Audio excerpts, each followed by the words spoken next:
아체의 죽음 뒤에 숨겨진 충격적인 진실. 당신은 알고 있나요?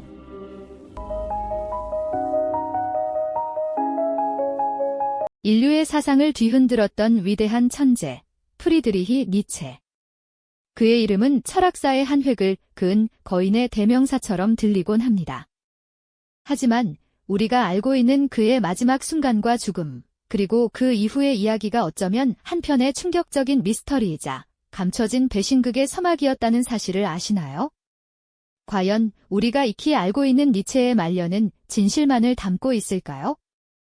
오늘 우리는 시대를 앞서간 한 철학자의 비극적인 죽음 뒤에 숨겨진 불편한 진실을 파헤쳐보고자 합니다. 그의 사상이 어떻게 왜곡되었는지, 그리고 그 진실이 밝혀지기까지의 과정을 통해 우리 시대에도 여전히 유효한 묵직한 질문들을 함께 던져보는 시간을 가져보시죠. 그는 한때 유럽 지성계를 뒤흔들었던 가장 빛나는 별 중 하나였지만 그 빛이 꺼져가던 말년은 깊은 고독과 서서히 잠식되는 정신적 쇠락으로 점철되어 있었습니다. 니체는 자신의 삶을 통해 인간의 한계를 뛰어넘는 초인을 부르짖었지만 정작 그의 육신과 정신은 끔찍한 고통과 한계 속으로 깊이 빠져들고 있었죠. 마치 타오르는 불꽃이 자신을 태워 재로 만드는 것처럼 그의 위대한 사유는 그의 존재를 잠식해 들어갔던 것인지도 모릅니다. 1889년 1월 이탈리아 토리노의 한 거리에서 벌어진 충격적인 사건은 그의 쇠락을 세상에 알리는 비극적인 서막이었습니다. 그는 길거리에서 채찍질당하는 말을 끌어안고 오열하는 모습으로 발견되었고 그 순간부터 인류의 가장 위대한 사상가 중 한 명이었던 그의 이성은 서서히 무너지기 시작했습니다. 그 사건 이후 그는 더 이상 온전한 자신으로 존재할 수 없었습니다. 한때 서재에 앉아 펜을 쥐고 인류의 지성사를 뒤바꿀 철학을 써 내려가던 그의 모습은 사라지고 텅 빈 시선으로 허공을 응시하거나 알 수 없는 중얼거림을 반복하는 쇠약한 노인만이 남았을 뿐이죠. 그는 이미 수년간 극심한 두통과 시력 저하, 그리고 알 수 없는 정신착란 증세에 시달리고 있었습니다. 그의 천재적인 두뇌는 쉬지 않고 새로운 사상을 쏟아냈지만 그의 육신과 정신은 마치 낡은 기계처럼 점차 멈춰 서기 시작했던 것입니다. 고독은 그의 평생 친구였지만 말년에 찾아온 고독은 그를 더욱 깊은 절망의 나락으로 밀어넣었습니다. 그의 고통은 누구에게도 이해받지 못하는 외로운 싸움이었죠. 쇠약해진 몸으로 창밖을 망연히 응시하던 그의 뒷모습은 그가 남긴 위대한 사상의 깊이와는 대비되는 처연한 고독을 보여주는 듯합니다. 그 누구도 그의 고통을 온전히 헤아릴 수 없었고 그 누구도 그에게 진정한 위로를 건넬 수 없었습니다. 그렇게 시대의 지성인이자 고독한 철학자였던 니체는 서서히 어둠 속으로 가라앉고 있었지만 사실 그의 죽음에는 우리가 상상조차 할 수 없었던 또 다른 그림자가 드리워지고 있었습니다. 그의 마지막 순간과 죽음 이후의 이야기는 단순한 비극이 아닌 차가운 의문과 수상한 행적들로 가득 차 있었죠. 우리는 이제 그 미스터리의 문을 조심스럽게 열어볼 차례입니다. 그 미스터리의 서막은 1889년 1월 이탈리아 토리노의 한 거리에서 시작되었죠. 당시 니체는 극심한 두통과 정신착란 증세에 시달리면서도 여전히 펜을 놓지 않고 글을 쓰고 있었습니다. 하지만 그날 그는 마차를 끌던 마부가 지쳐 쓰러진 말을 채찍질하는 잔혹한 광경을 목격하고는 갑자기 말에게 달려들어 목을 껴안고 오열하기 시작했습니다. 온몸의 신경이 끊어지는 듯한 비명과 함께 쓰러진 그는 더 이상 이성의 끈을 붙잡을 수 없는 상태에 이르렀던 것입니다. 그의 정신은 마치 폭풍우 속의 돛단배처럼 완전히 부서져 내렸고 인류의 사상을 뒤흔들던 천재의 시대는 그렇게 막을 내렸습니다. 이 충격적인 소식은 멀리 떨어져 있던 그의 여동생 엘리자베스에게 전해졌죠. 오빠의 오랜 병환에도 불구하고 그녀는 줄곧 자신의 삶에 몰두해 있었지만 니체가 완전히 무력해지자 돌연 그의 곁으로 돌아왔습니다. 그녀는 니체를 독일 예나의 정신병원으로 옮겼고 얼마 지나지 않아 나움부르크에 있는 자신의 집으로 데려왔습니다. 그리고 마침내 바이마르에 니체 아카이브를 설립하며 오빠를 그곳으로 이주시켰죠. 겉으로 보기엔 지극정성으로 병든 오빠를 돌보는 듯 했지만 사실 그녀의 속내는 전혀 다른 곳에 있었습니다. 병상에 누워 의식조차 온전치 못한 니체를 바라보는 엘리자베스의 눈빛에는 안타까움보다는 차갑고 미묘한 계산이 서려 있었죠. 그녀는 오빠의 간병을 도맡는 동시에 그의 모든 재산과 저작권을 완전히 장악했습니다. 특히 그가 남긴 미완성 원고들과 방대한 양의 편지들은 그녀의 소나귀에 들어간 순간부터 알 수 없는 변화를 겪기 시작했습니다. 중요한 구절들이 삭제되거나 심지어는 내용 자체가 변조된 흔적들이 곳곳에서 발견되기 시작한 겁니다. 마치 오빠의 사상을 자신의 입맛에 맞게 재단하려는 듯한 의도가 분명해 보였죠. 당시 니체의 병명에 대한 의사들의 진단 역시 혼란스러웠습니다. 어떤 의사는 그의 증상을 매독의 후기 단계로 보았고 또 다른 이들은 뇌종양이나 다른 정신질환으로 추정했죠. 명확한 병명이 규정되지 않는 상황에서 엘리자베스는 의사들의 엇갈리는 의견을 자신의 목적에 유리한 방향으로 교묘하게 이용하려는 움직임을 보였습니다. 그녀는 오빠의 병을 통해 동정심을 유발하고 동시에 그의 유산을 온전히 자신의 것으로 만들기 위한 발판을 마련하려 했던 겁니다. 병든 오빠는 그녀에게 단순한 가족이 아닌 거대한 명성과 부를 가져다줄 유산의 통로였을 뿐이죠. 그녀는 니체가 남긴 사상의 심오함이나 그가 겪었을 고통에는 전혀 관심이 없는 듯 했습니다. 오직 그의 이름이 가진 명성과 그가 남긴 원고들이 지닌 가치에만 촉각을 곤두세웠던 것이죠. 혼미한 정신으로 병상에 누워 알 수 없는 말을 중얼거리던 니체의 곁에서 엘리자베스는 마치 사냥감을 지켜보는 포식자처럼 차갑고도 끈질긴 시선으로 그의 마지막 숨결을 기다리는 듯 했습니다. 그의 주변을 감싸던 공기는 불길한 기운으로 가득 차 있었죠. 결국 불길한 기운이 감돌던 니체의 병실에서 1900년 8월 25일 그의 위대한 삶은 마침표를 찍었습니다. 길고 고통스러웠던 투병 생활의 끝은 그에게 해방이었을지 모르지만 그의 죽음은 또 다른 비극의 서막이었죠. 니체가 세상을 떠나자마자 그의 여동생 엘리자베스는 기다렸다는 듯이 오빠의 유산을 철저히 자신의 통제 아래 두기 시작했습니다. 그녀는 바이마르의 니체 아카이브를 설립하고 오빠의 모든 원고와 기록들을 독점적으로 관리하며 마치 니체의 사상에 대한 유일한 해석자인 양 행세했죠. 하지만 그녀의 진짜 의도는 단순한 유산 관리를 넘어선 것이었습니다. 엘리자베스는 오빠가 생전에 완성하지 못했거나 출판을 보류했던 수많은 원고와 단편들을 자신의 정치적 야망에 맞춰 교묘하게 편집하기 시작했습니다. 특히 니체의 미완성작인 권력의 의지는 그녀의 손에 의해 가장 심각하게 왜곡된 작품이 되고 말았습니다. 오빠의 심오한 사유와는 전혀 다른 방향으로 특정 이념에 부합하도록 문장들을 잘라내고 순서를 바꾸고 심지어는 자신의 생각을 덧붙여 새로운 의미를 부여했으니까요. 원본의 맥락을 완전히 무시한 채 마치 퍼즐 조각을 마음대로 끼워 맞추듯 니체의 글들을 재단했던 겁니다. 이러한 왜곡의 최종 목적지는 다름 아닌 이 나치즘이었습니다. 엘리자베스는 오빠의 철학을 당시 독일 사회에 만연하던 민족주의적이고 반유대주의적인 사상과 연결시키려 했습니다. 그녀는 니체의 사상이 우월한 아리안 민족의 정신을 옹호하고 약자를 경멸하며 절대적인 권력을 추구하는 나치 이념과 일맥상통한다고 주장했죠. 심지어 아카이브를 방문한 나치 고위 인사들, 그중에는 아돌프 히틀러도 있었는데 그들과 함께 사진을 찍으며 니체의 이름을 나치 선전에 적극적으로 활용했습니다. 병약한 오빠를 돌보던 동생의 모습 뒤에 숨겨져 있던 차갑고 계산적인 정치적 야망이 비로소 그 민낯을 드러낸 순간이었죠. 나치 당원들은 엘리자베스가 편집한 니체의 저서를 들고 열광했고 그녀는 여러 강연에서 니체의 사상을 나치 이념에 맞게 설명하며 적극적으로 선동했습니다. 니체가 평생을 바쳐 구축했던 사상의 탑은 그의 가장 가까운 혈육에 의해 무참히 해체되고 전혀 다른 불순한 목적을 위한 도구로 전락하고 만 것입니다. 이처럼 니체의 유산은 한때 인류의 지성을 밝히던 등대에서 특정 정치 세력의 어두운 그림자를 들이우는 불길한 횃불로 변질되고 말았죠. 과연 니체는 자신의 사상이 이처럼 처참하게 오용될 것을 상상이나 했을까요?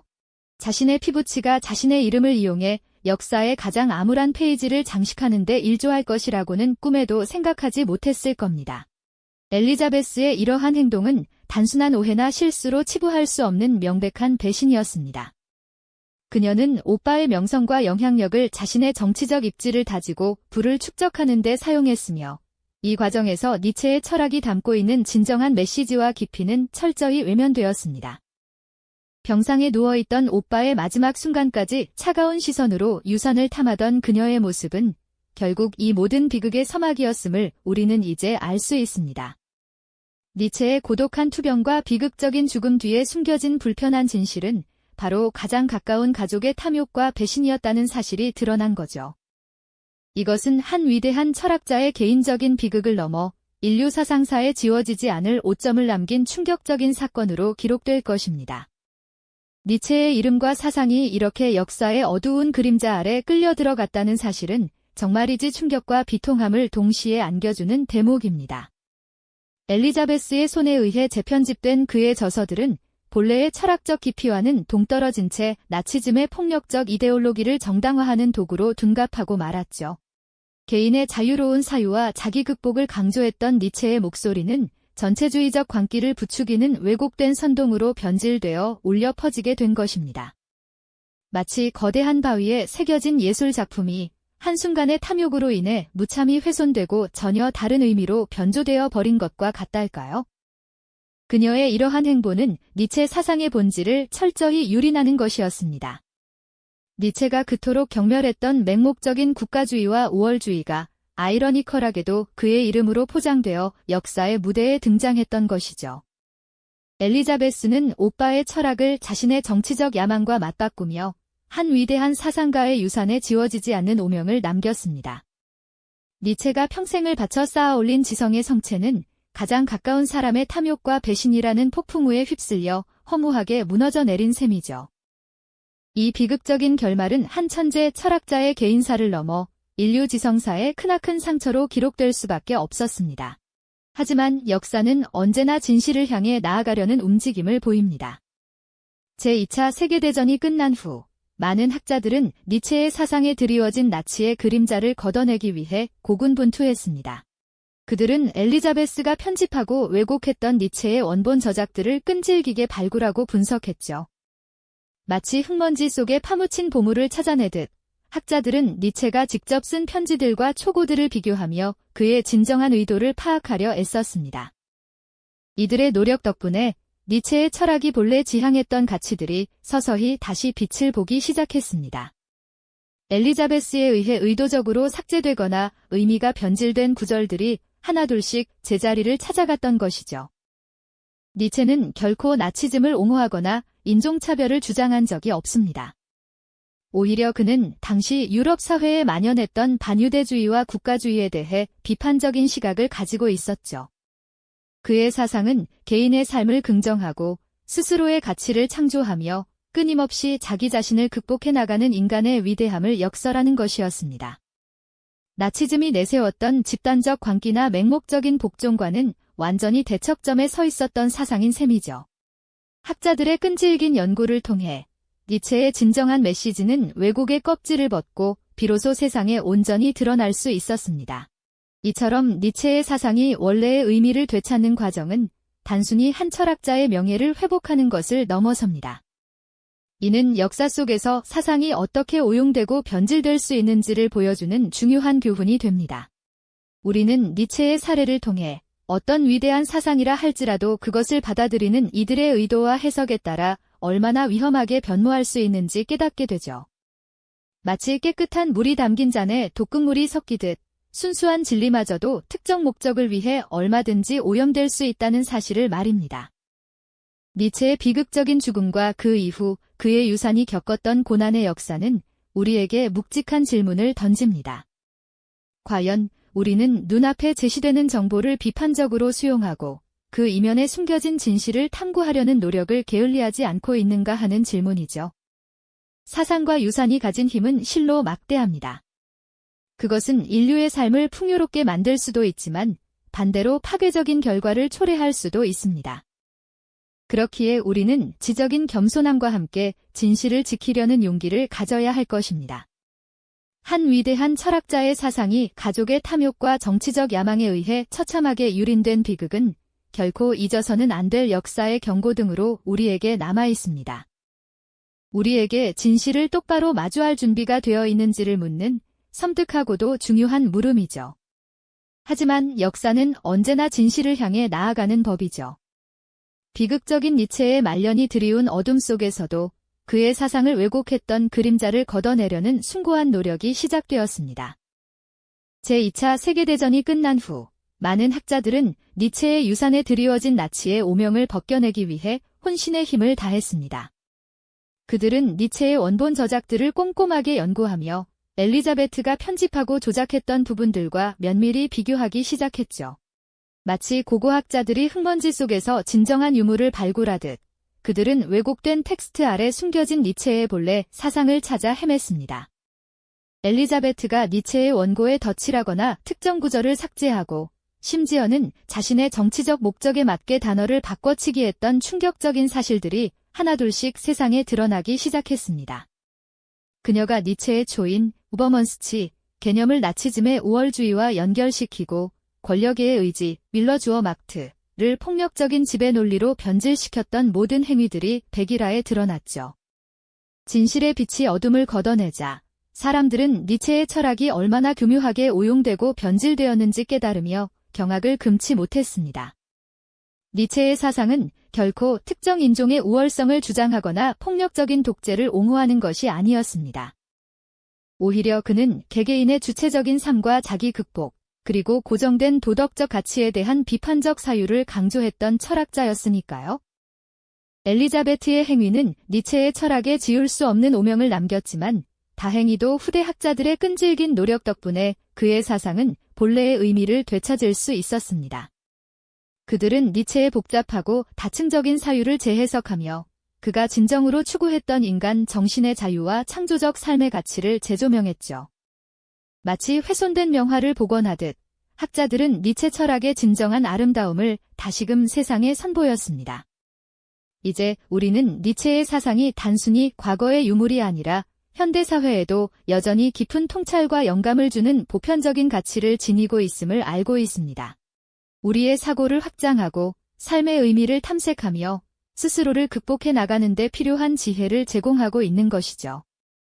위대한 철학자의 마지막 순간이 가족의 탐욕과 추악한 정치적 야망에 의해 처참하게 유린되고 왜곡되었던 이 비극적인 진실은 우리에게 깊은 분노와 함께 허무함을 안겨줍니다. 한 천재의 빛나는 지성이 자신의 의지와 무관하게 역사적으로 오용되고 심지어 가장 가까운 존재에게 배신당했다는 사실은 진실의 무게가 얼마나 무거운지 절감하게 하죠. 니체의 철학을 나치 이념과 연결시키려 했던 엘리자베트의 결정적인 증거들은 위대한 사상조차도 어떻게 특정 세력의 도구로 전락할 수 있는지 섬뜩한 경고를 던집니다. 이는 단순히 한 철학자의 비극을 넘어 사상과 유산이 가진 힘, 그리고 그것을 지키는 것이 얼마나 중요한지를 일깨워주는 역사적 교훈이 아닐까요? 니체의 죽음과 그의 유산이 왜곡된 역사는 우리에게 정보를 비판적으로 수용하고 진실을 끈질기게 탐구해야 하는 이유를 분명히 되새기게 합니다. 겉으로 드러난 현상 너머에 숨겨진 진실을 찾아내는 것, 그리고 왜곡된 서사에 맞서 싸우는 용기가 얼마나 중요한지 말이죠.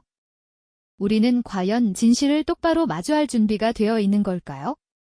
한 천재의 죽음이 남긴 그림자는 사상의 힘과 인간의 윤리적 책임에 대한 묵직한 질문을 던집니다. 우리는 이 질문에 대한 답을 찾아가는 과정에서 스스로의 생각과 시대를 성찰하게 될 것입니다. 이 영상이 도움이 되셨다면 좋아요와 구독 부탁드립니다. 여러분의 응원이 제게 큰 힘이 됩니다. 다음 영상에서도 더 유용한 정보를 공유하겠습니다. 감사합니다.